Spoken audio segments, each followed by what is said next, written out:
Well, welcome to another episode of Professor Winter's Library of Horrors. I, of course, am your host, Professor Alistair Winters, and this are the streets around my Library of Horrors, where once a week I go deep down into the cinematic archive and bring back an example of the macabre for your terror and amusement.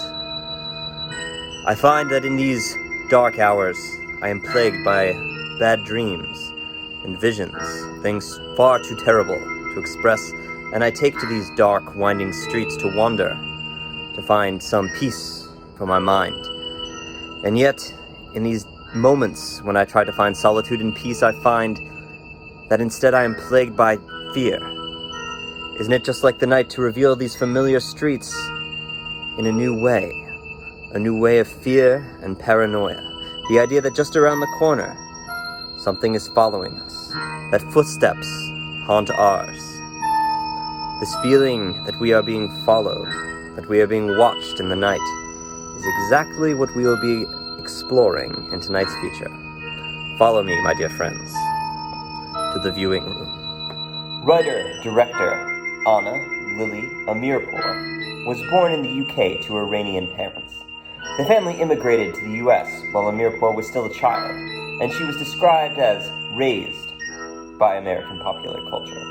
Her chief interests were the spaghetti westerns of director Sergio Leone and vampire films, mostly F.W. Murnau's Nosferatu. Both of these interests would coalesce in Amirpour's debut film, which we will be witnessing tonight. Notably, the film was financed over Indiegogo for just over $58,000. Although Amirpour has been hesitant to connect tonight's feature to any explicit feminist messaging, she instead considers the movie to be a celebration of the outsider and the individual. It is worthwhile to connect this movie into the greater narrative of female vampires in cinema and literature. In 1872, Irishman J. Sheridan Le Fanu published the novella Carmilla, starring a lesbian vampire of the same name. This novella preceded Bram Stoker's Dracula by a full 26 years. And looking at real-life vampires, 16th century Hungarian noblewoman Elizabeth Bathory is every bit as terrifying as Vlad the Impaler.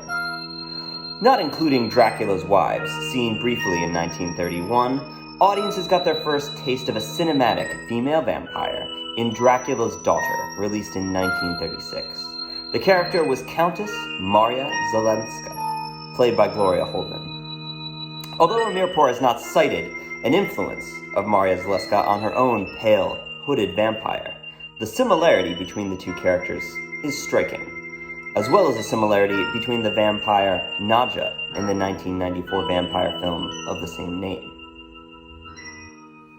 So tonight, take a quick look over your shoulder so to make sure you are not being followed in the darkness, and enjoy Ana Lily Amirpour's 2014 Iranian Vampire Spaghetti Western.